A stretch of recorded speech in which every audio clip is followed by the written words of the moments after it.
ഇന്ന് സെപ്റ്റംബർ 19 ഏറ്റവും ലേറ്റസ്റ്റ് ആയിട്ടുള്ള കറണ്ട് അഫേഴ്സുമായി ജെഡിസ് കറണ്ട് അഫേഴ്സ്. ഇന്നത്തെ ചില ന്യൂസ് ഹെഡിങ്സ് ആണ്. ഒന്ന്, യുനെസ്കോയുടെ പൈതൃക പട്ടികയിൽ എത്ര ലേറ്റസ്റ്റ് ആയിട്ട് സൈറ്റുകൾ ആണ് ഉൾപ്പെടുത്തിയിട്ടുള്ളത്. 76ാമത്തെ ഇന്ത്യൻ ഡിഫൻസ് സർവീസ് ഓഫ് എഞ്ചിനീയേഴ്സിന്റെ സെലിബ്രേഷൻ നടന്നുകൊണ്ടിരിക്കുന്നു. അങ്ങനെയാണെങ്കിൽ ഇന്ത്യയിൽ ഏറ്റവും പഴക്കം ചെന്നിട്ടുള്ള ഇന്ത്യൻ ആർമിയുടെ യൂണിറ്റ് അല്ലെങ്കിൽ റെജിമെന്റ് ഏതാണ്? ഗ്ലോബൽ ഇന്നൊവേഷൻ ഇൻഡെക്സ് പ്രസിദ്ധീകരിച്ചു. ഇതിൽ ഇന്ത്യയുടെ റാങ്ക് എത്രാമത്തേതാണ്? അതുപോലെ തന്നെ ഏറ്റവും ടോപ്പ് ലെവലിൽ വന്നിട്ടുള്ള രാജ്യം ഏതാണ്? ഇതേപോലെ ലേറ്റസ്റ്റ് ആയിട്ടുള്ള കറണ്ട് അഫേഴ്സ് ആണ്. ഇന്ന് കറണ്ട് അഫേഴ്സും ജനറൽ നോളജ് ബന്ധപ്പെട്ട് total 20 current affairs general knowledge ആണുള്ളത്. ഇന്നലത്തെ കറണ്ട് അഫേഴ്സിന്റെ ഡേറ്റ് ശരിക്കും മാറ്റിയിട്ടുണ്ടായില്ല. ഇന്നലെ 18th ആയിരുന്നു, പക്ഷേ 17th എന്നതാണ് കറണ്ട് അഫേഴ്സിന്റെ ടൈറ്റിൽ വന്നിട്ടുള്ളത്. അത് മിസ്റ്റേക്കിൽ വന്നിട്ടുള്ള ഒന്നാണ്. യഥാർത്ഥത്തിൽ അത് 18th സെപ്റ്റംബർ ആണ് ഇന്നലത്തെ കറണ്ട് അഫേഴ്സ്. ഇന്ന് സെപ്റ്റംബർ 19th. നമുക്ക് ഇന്നത്തെ ലേറ്റസ്റ്റ് ആയിട്ടുള്ള കറണ്ട് അഫേഴ്സിലേക്ക് പോകാം. ഒരു ന്യൂസ് ഹെഡിംഗ് ആണ്, 7 natural heritage site from India added to UNESCO tentative list of world heritage. ഇന്ത്യയിൽ നിന്നുള്ള 7 പ്രകൃതി പൈതൃക കേന്ദ്രങ്ങൾ യുനെസ്കോയുടെ ലോക പൈതൃക പട്ടികയിൽ ഉൾപ്പെടുത്തി. ഇന്ത്യയിൽ നിന്നുള്ള ഏറ്റവും ലേറ്റസ്റ്റ് ആയിട്ട് 7 ഹെറിറ്റേജ് സൈറ്റ് കൂടി ഉൾപ്പെടുത്തിയിരിക്കുകയാണ്. അങ്ങനെയാണെങ്കിൽ ടോട്ടൽ ഇപ്പോൾ എത്ര സൈറ്റ്സ് ആണ് ഇന്ത്യയുടെ ഇപ്പോൾ യുനെസ്കോന്റെ പൈതൃക പട്ടികയിൽ ഉൾപ്പെടുത്തിയിട്ടുള്ളത്? നമുക്ക് കറണ്ട് അഫേഴ്സിന്റെ ഡീറ്റെയിൽസിലേക്ക് പോകാം. ഇന്ത്യയിൽ നിന്നുള്ള എത്ര പൈതൃക സ്ഥലങ്ങൾ യുനെസ്കോയുടെ ലോക പൈതൃക സ്ഥലങ്ങളുടെ ഭാഗമാണ്? 44 യുനെസ്കോ ലോക പൈതൃക സ്ഥലങ്ങൾ. ഇന്നിപ്പോൾ ഇന്ത്യയിലെ 44 സൈറ്റ്സ് ആണ് ലോക പൈതൃക സൈറ്റിൽ ഉൾപ്പെടുത്തിയിട്ടുള്ളത്. ടോട്ടൽ 44 ആണ്.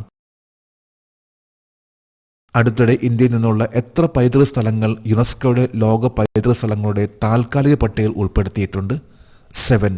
ഇപ്പോൾ ടെന്റേറ്റീവ് ലിസ്റ്റ് എന്ന് പറയുമ്പോൾ താൽക്കാലിക പട്ടികയിൽ ആണ് ഉൾപ്പെടുത്തിയിട്ടുള്ളത്. ഇന്നിപ്പോൾ അത് 7 സൈറ്റ് കൂടി താൽക്കാലികമായിട്ട് പട്ടികയിൽ ഉൾപ്പെടുത്തിയിട്ടുണ്ട്. ടോട്ടൽ 69 സൈറ്റ്സ് ആണ് താൽക്കാലികമായിട്ടുള്ള പട്ടികയിൽ ഉൾപ്പെടുത്തിയിട്ടുള്ളത്. 62 ആയിരുന്നു. 7 സൈറ്റ് കൂടി ആഡ് ആയി കഴിഞ്ഞപ്പോൾ 69ലേക്ക് എത്തിയിരിക്കുകയാണ് ഇപ്പോൾ ഇന്ത്യയുടെ സൈറ്റുകൾ താൽക്കാലികമായിട്ടുള്ള യുനെസ്കോന്റെ ആ പൈതൃക പട്ടികയിൽ. ടോട്ടൽ 44 സൈറ്റുകൾ യഥാർത്ഥത്തിൽ അതിപ്പോൾ യുനെസ്കോന്റെ വേൾഡ് ഹെറിറ്റേജ് സൈറ്റിന്റെ ഭാഗമാണ്. കേരളത്തിൽ നിന്നുള്ള ഏത് സ്ഥലമാണ് യുനെസ്കോയുടെ ലോക പൈതൃക സ്ഥലങ്ങളുടെ താൽക്കാലിക പട്ടികയിൽ ചേർത്തിരിക്കുന്നത്? വർക്കല ക്ലിഫ്. കേരളത്തിലെ വർക്കല ക്ലിഫ്. ക്ലിഫ് എന്ന് പറഞ്ഞാൽ കുത്തനെയുള്ളൊരു ചരിവ്. ഇപ്പോൾ വർക്കല ബീച്ചിൽ പോയി കഴിഞ്ഞാൽ അറിയാൻ പറ്റും, ബീച്ചിനോട് ചേർന്നിരിക്കുന്ന കുത്തനെയുള്ള ആ ഒരു സ്ട്രെയിറ്റ് ആയിട്ടുള്ള മല. അതുകൊണ്ട് തന്നെയാണ് തന്നെ ക്ലിഫ് എന്ന് പറയുന്നതും.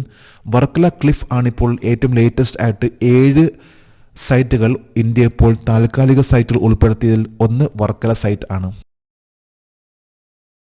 ലോക പൈതൃക കമ്മിറ്റിയുടെ 46ാമത്തെ സെഷൻ ഇന്ത്യ ന്യൂഡൽഹിയിൽ ഏത് വർഷമാണ് നടത്തിയത്?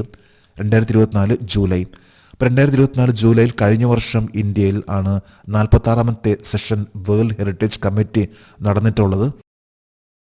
അടുത്തൊരു ന്യൂസ് ഹെഡിംഗ് ആണ്, Indian defence service of engineers celebrate 76th raising day.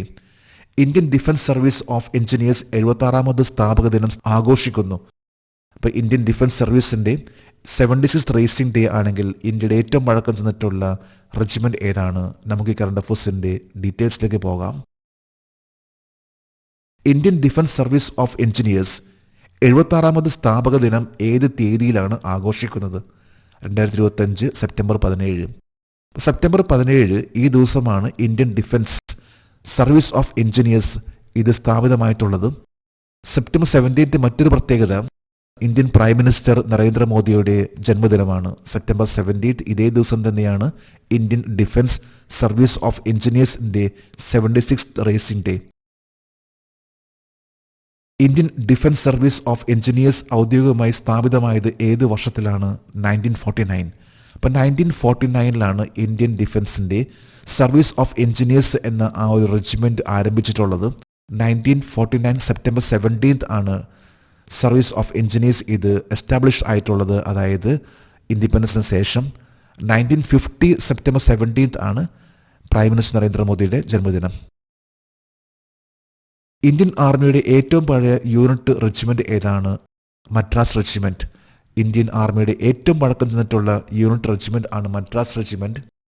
ഏതാണ്ട് 1758 ആ സമയങ്ങളിലാണ് British East India Company Madras regiment സ്ഥാപിച്ചിട്ടുള്ളത്. അടുത്തൊരു ന്യൂസ് ഹെഡിംഗ് ആണ് global innovation index 2025. Global innovation index സൂചിക 2025 ഏറ്റവും ലേറ്റസ്റ്റ് ആയിട്ടുള്ള റിപ്പോർട്ട് ആണ് ഇന്നൊവേഷൻ ഇൻഡെക്സ്. അതായത് കണ്ടുപിടുത്തങ്ങളുടെ മറ്റുമായി ബന്ധപ്പെട്ട പുതിയ ഒരു ഇൻഡെക്സ് ആണത്. ഇതിൽ ഇന്ത്യയുടെ റാങ്ക് എന്താണ്? നമുക്ക് കറണ്ട് അഫയേഴ്സിന്റെ ഡീറ്റെയിൽസിലേക്ക് പോകാം. ഗ്ലോബൽ ഇന്നൊവേഷൻ ഇൻഡെക്സ് 2025 ഇന്ത്യയുടെ റാങ്ക് എന്താണ്? 38ാമത്തെ റാങ്ക്. ഏറ്റവും ലേറ്റസ്റ്റ് ആയിട്ട് പ്രസിദ്ധീകരിച്ച ഗ്ലോബൽ ഇന്നൊവേഷൻ ഇൻഡെക്സിൽ ഇന്ത്യയുടെ റാങ്ക് ആണ് 38. 2020 അത് 48ാമത്തെ റാങ്ക് ആയിരുന്നു. 5 വർഷം കൊണ്ട് ഇന്ത്യ 10 റാങ്ക് മുകളിലേക്കാണ് എത്തിയിരിക്കുന്നത്. India 38th rank. തൊട്ടുമുകളിൽ നിൽക്കുന്ന രാജ്യമാണ് ബൾഗേറിയ, 37ാമത്തെ റാങ്കും. ഇന്ത്യയുടെ തൊട്ട് പുറകെ നിൽക്കുന്ന രാജ്യമാണ് പോളണ്ട്, 39ാമത്തെ റാങ്ക് ആണ്. പാകിസ്ഥാൻ ആണെങ്കിൽ 99ാമത്തെ റാങ്ക് ആണ് ഗ്ലോബൽ ഇന്നൊവേഷൻ ഇൻഡെക്സിൽ വന്നിട്ടുള്ള ആ ഒരു റാങ്ക്. ആഗോള ഇന്നൊവേഷൻ സൂചിക ആരാണ് തയ്യാറാക്കുന്നത്? World Intellectual Property Organization, United നേഷന്റെ കീഴിൽ വരുന്ന വേൾഡ് ഇന്റലക്ച്വൽ പ്രോപ്പർട്ടി ഓർഗനൈസേഷൻ ആണ്, WIPO ആണ് ഗ്ലോബൽ ഇന്നൊവേഷൻ ഇൻഡെക്സ് ഇത് തയ്യാറാക്കുന്നത്. ഗ്ലോബൽ ഇന്നൊവേഷൻ ഇൻഡെക്സ് 2025 1ാം സ്ഥാനത്ത് നിൽക്കുന്ന രാജ്യം ഏതാണ്? സ്വിറ്റ്സർലാൻഡ്. സ്വിറ്റ്സർലാൻഡ് ആണ് ഏറ്റവും ടോപ്പ് ലെവലിലെ ഗ്ലോബൽ ഇന്നൊവേഷൻ ഇൻഡെക്സിൽ. കഴിഞ്ഞ 14 വർഷമായിട്ട് സ്വിറ്റ്സർലാൻഡ് ആണ് ആ ഒരു സ്ഥാനത്ത് ഏറ്റവും ടോപ്പ് ലെവലിൽ നിൽക്കുന്ന രാജ്യം. ഗ്ലോബൽ ഇന്നൊവേഷൻ ഇൻഡെക്സ് 2025 2ഉം 3 സ്ഥാനങ്ങൾ പങ്കിടുന്ന 2 രാജ്യങ്ങൾ ഏതാണ്? സ്വീഡനും US-ഉം. സ്വീഡൻ ഏറ്റവും ടോപ്പ് ലെവലിൽ 2ാമത്തെ സ്ഥാനത്തും US 3ാമത്തെ സ്ഥാനത്തുമാണ്. ഏറ്റവും ടോപ്പ് ലെവലിൽ സ്വിറ്റ്സർലാൻഡ്. ഇതിൽ ഇന്ത്യ 38ാമത്തെ റാങ്ക് ആണ്. ചൈന 10ാമത്തെ റാങ്ക് ആണ്. അതുപോലെ ഇന്ത്യയുടെ അയൽ രാജ്യമായിട്ടുള്ള ബംഗ്ലാദേശ് 106ാമത്തതും നേപ്പാൾ 107ാമത്തെ റാങ്ക് ആണ്. ഗ്ലോബൽ ഇന്നൊവേഷൻ ഇൻഡെക്സിൽ എത്ര രാജ്യങ്ങളുണ്ട്? 139 രാജ്യങ്ങൾ. ടോട്ടൽ 139 കൺട്രീസിന്റെ ഒരു ഇൻഡെക്സ് ആണ്, ഒരു സൂചിക തയ്യാറാക്കിയിട്ടുള്ളത്. ഇതിൽ ഏറ്റവും ടോപ്പ് ലെവലിൽ സ്വിറ്റ്സർലാൻഡ് ആണെങ്കിൽ ഏറ്റവും താഴെ നിൽക്കുന്ന രാജ്യമാണ് 139ാമത്തെ രാജ്യം ആണ് നൈജർ. അടുത്തൊരു ന്യൂസ് റീഡിംഗ് ആണ് central zone wins Duleep trophy after 11 years. 11 വർഷത്തിന് ശേഷം സെൻട്രൽ സോൺ ദുലീപ് ട്രോഫി നേടി. ദുലീപ് ട്രോഫി ഏത് മത്സരവുമായി ബന്ധപ്പെട്ട ഒരു ട്രോഫിയാണ്? ആഫ്റ്റർ 11 years ആണ് സെൻട്രൽ സോൺ ഇതിൽ വിജയിച്ചിട്ടുള്ളത്. നമുക്ക് നോക്കാം കറണ്ട് അഫയേഴ്സിന്റെ ഡീറ്റെയിൽസ്. ദക്ഷിണ മേഖലയെ പരാജയപ്പെടുത്തി 11 വർഷത്തിന് ശേഷം ദുലീപ് ട്രോഫി ക്രിക്കറ്റ് ടൂർണമെന്റ് നേടിയ സോൺ ഏത്? Central zone. ക്രിക്കറ്റായി ബന്ധപ്പെട്ട ഒരു ട്രോഫിയാണ് ദുലീപ് ട്രോഫി. ഇന്ന് ഇന്ത്യ തന്നെ പറയുമ്പോൾ ഏറ്റവും പഴക്കം ചെന്നിട്ടുള്ള ഒരു ക്രിക്കറ്റ് മത്സരമാണ് ദുലീപ് ട്രോഫി. ഇതിൽ സോൺ വൈസ് ആയിട്ടുള്ള ഒരു മത്സരമാണ്. ഇതിൽ സെൻട്രൽ സോൺ ആണ് വിജയിച്ചിട്ടുള്ളത് ഈ പ്രാവശ്യം. ദുലീപ് ട്രോഫി എത്ര സോണുകളുണ്ട്? 6 സോൺ. 6 സോൺ ആണ് ദുലീപ് ട്രോഫിയിലുള്ളത്. ഏറ്റവും ലേറ്റസ്റ്റ് പറയുമ്പോൾ ആഫ്റ്റർ 11 years സൗത്ത് സോണിനെ പരാജയപ്പെടുത്തിക്കൊണ്ട് സെൻട്രൽ സോൺ നേടിയെങ്കിലും ഏറ്റവും കൂടുതലായിട്ട് വിജയം നേടിയിട്ടുള്ള സോൺ അത് വെസ്റ്റേൺ സോൺ ആണ്. BCCI ഭരണത്തിൽ കീഴിൽ ദുലീപ് ട്രോഫി ആരംഭിച്ച വർഷം ഏതാണ്? 1961. അപ്പം 1961 ഏതാണ്ട് ഇപ്പോൾ പറയുമ്പോൾ 64 വർഷം ആയിരിക്കുന്നു BCCIയുടെ കീഴിൽ അഡ്മിനിസ്ട്രേഷനിൽ നിൽക്കുന്ന ഒരു മത്സരമായിട്ടുള്ള ദുലീപ് ട്രോഫിയിൽ 6 സോൺ കളിക്കുന്ന ഒരു മത്സരമാണ്, ക്രിക്കറ്റ് ടൂർണമെന്റ് ആണിത്. ഇന്നത്തെ കറണ്ട് അഫയേഴ്സിലെ അടുത്തൊരു ഹെഡിംഗ് ആണ് Sirarakhong Hathei chilli festival. Sirarakhong Hathei chilli festival ഇത് ഏത് സംസ്ഥാനത്ത് ആഘോഷിക്കുന്ന ഒരു ഫെസ്റ്റിവൽ ആണ്? ചില്ലി ഫെസ്റ്റിവൽ എന്നറിയപ്പെടുന്ന ഇതിൽ എന്താണ് ഇതിന്റെ പ്രത്യേകത?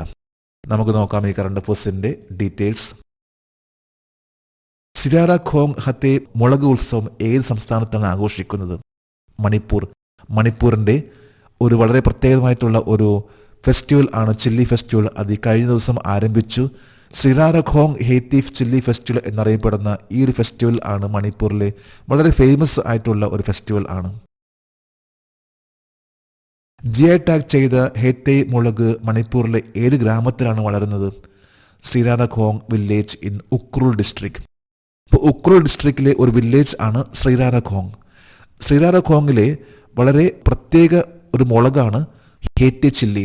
ഇപ്പോൾ ഹെയ്ത്തൈ ചില്ലിയുടെ ആ ഒരു പ്രൊമോഷന് വേണ്ടിയുള്ള ഒരു ഫെസ്റ്റിവൽ ആണ് എല്ലാ വർഷവും നടത്തുന്ന ശ്രീരാരഖോങ് ഹെയ്ത്തൈ ചില്ലി ഫെസ്റ്റിവൽ. ഹേറ്റെ ചില്ലി എന്ന് പറയുന്ന ശ്രീരാധഖോങ് വില്ലേജിൽ മാത്രം വളരുന്ന ഈ ഒരു മുളക് അത് GI ടാഗ് ലഭിച്ചിട്ടുള്ള ഒരു മുളകാണ്. ഇതിന്റെ പ്രൊമോഷൻ കൂടിയാണ് ഇപ്പോൾ നടന്നുകൊണ്ടിരിക്കുന്ന 14 ഡേയ്സ് നടന്നുകൊണ്ടിരിക്കുന്ന മണിപ്പൂരിലെ ശ്രീരാധഖോങ് ഹേറ്റി ചില്ലി ഫെസ്റ്റിവൽ. അടുത്തൊരു ന്യൂസ് ഹെഡിംഗ് ആണ് ഇന്നത്തെ കറണ്ട് അഫയേഴ്സിലെ last heading. World athletics championship 2025, ലോക അത്ലറ്റിക്സ് ചാമ്പ്യൻഷിപ്പ് 2025. ഇത് ഏത് കൺട്രിയിലാണ് ഇപ്പോൾ നടന്നുകൊണ്ടിരിക്കുന്നത്? World athletics championship. നമുക്ക് നോക്കാം ഈ കറണ്ട് അഫയേഴ്സിന്റെ ഡീറ്റെയിൽസ്. 2025 സെപ്റ്റംബർ 18 നടന്ന 20ാമത് ലോക ചാമ്പ്യൻഷിപ്പിന്റെ പുരുഷ ജാവലിൻ ത്രോ ഫൈനലിൽ നീരജ് ചോപ്രയുടെ റാങ്ക് എത്രയായിരുന്നു? 8ാം സ്ഥാനം. ഇന്നലെ നടന്ന മത്സരത്തിൽ 20ാമത്തെ ലോക ചാമ്പ്യൻഷിപ്പിൽ പുരുഷ ജാവലിൻ ത്രോയിൽ നീരജ് ചോപ്രയുടെ റാങ്ക് ആണ് 8ാമത്തെ സ്ഥാനം. ഒരിക്കലും പ്രതീക്ഷിക്കാത്ത ഒന്നായിരുന്നു നീരജ് ചോപ്രയ്ക്ക്. ഇത് വേൾഡ് അത്ലറ്റിക്സ് ചാമ്പ്യൻഷിപ്പിൽ ഇന്ത്യയുടെ ജാവലിൻ ത്രോവർ ആയിട്ടുള്ള ഒളിമ്പ്യൻ താരമായിട്ടുള്ള നീരജ് ചോപ്ര 8ാമത്തെ സ്ഥാനത്തേക്ക് എത്തി. സെപ്റ്റംബർ 13 മുതൽ സെപ്റ്റംബർ 21 വരെയാണ് നടന്നുകൊണ്ടിരിക്കുന്ന വേൾഡ് അത്ലറ്റിക്സ് ചാമ്പ്യൻഷിപ്പ്. 2025 സെപ്റ്റംബർ 18 നടന്ന 20ാമത് ലോക ചാമ്പ്യൻഷിപ്പിന്റെ പുരുഷ ജാവലിൻ ത്രോ ഫൈനലിൽ ഇന്ത്യൻ ജാവലിൻ ത്രോ താരം സച്ചിൻ യാദവിന്റെ റാങ്ക് എത്രയാണ്? 4ാം സ്ഥാനം. ഇന്നലെ നടന്ന മത്സരത്തിൽ 2 ഇന്ത്യയിൽ നിന്നുള്ള വ്യക്തികളാണ് പങ്കെടുത്തിട്ടുള്ളത്. അതിൽ സച്ചിൻ യാദവിന് 4ാമത്തെ സ്ഥാനവും നീരജ് ചോപ്രയ്ക്ക് 8ാമത്തെ സ്ഥാനമാണ് ലഭിച്ചിട്ടുള്ളത്. 2025 സെപ്റ്റംബർ 13 മുതൽ 21 വരെ ലോക അത്ലറ്റിക്സ് ചാമ്പ്യൻഷിപ്പ് 2025 എവിടെയാണ് നടക്കുന്നത്? ടോക്കിയോയിലാണ് 20ാമത്തെ ലോക അത്ലറ്റിക്സ് ചാമ്പ്യൻഷിപ്പ് നടന്നുകൊണ്ടിരിക്കുന്നത്. വേൾഡ് അത്ലറ്റിക്സ് ചാമ്പ്യൻഷിപ്പിൽ 3 പ്രാവശ്യം മെഡൽ ലഭിച്ചിട്ടുണ്ട്. ആദ്യത്തെ പ്രാവശ്യം മെഡൽ ലഭിച്ചിട്ടുള്ളത് അഞ്ജു ബോബി ജോർജിനാണ്. 2003 പാരീസിൽ നടന്നിട്ടുള്ള ആ ഒരു മത്സരത്തിൽ അഞ്ജു ബോബി ജോർജ് ലോങ് ജമ്പിന് ബ്രോൺസ് ലഭിച്ചിട്ടുള്ളത്. ഇന്ത്യക്ക് ആദ്യമായിട്ടാണ് അന്ന് ഒരു മെഡൽ ലഭിക്കുന്നത് വേൾഡ് അത്ലറ്റിക് ചാമ്പ്യൻഷിപ്പിൽ. പിന്നീട് 2022 നീരജ് ചോപ്രയ്ക്ക് സിൽവർ മെഡലും 2023 ബുദാപെസ്റ്റ് നടന്നിട്ടുള്ള മത്സരത്തിൽ ഗോൾഡും ലഭിച്ചു. അപ്പോൾ ആകെ 3 മെഡൽസ് ആണ് ലഭിച്ചിട്ടുള്ളത്. 1 അഞ്ജു ബോബി ജോർജിനും 2 പ്രാവശ്യം നീരജ് ചോപ്രയ്ക്ക്. എന്നാൽ ഈ പ്രാവശ്യത്തെ വേൾഡ് അത്ലറ്റിക് ചാമ്പ്യൻഷിപ്പിൽ നീരജ് ചോപ്രയ്ക്ക് പെർഫോമൻസ് മോശമായിരുന്നു. 8ാമത്തെ സ്ഥാനമാണ്. നമ്മൾ ഏറ്റവും ലേറ്റസ്റ്റ് ആയിട്ടുള്ള കറണ്ട് അഫയേഴ്സ് ആണ് ഇന്നിവിടെ അപ്ഡേറ്റ് ചെയ്തിട്ടുള്ളത്. ജേഡീസ് കറണ്ട് അഫയേഴ്സിന്റെ ഇന്നത്തെ ഈ വീഡിയോ കണ്ടിട്ട് ഇഷ്ടപ്പെട്ടെങ്കിൽ ഈ ചാനൽ സബ്സ്ക്രൈബ് ചെയ്യാനും ഷെയർ ചെയ്യാനും മറക്കരുത്. നമുക്ക് നാളെ വീണ്ടും പുതിയ കറണ്ട് അഫയേഴ്സുമായിട്ട് കാണാം. Thank you very much.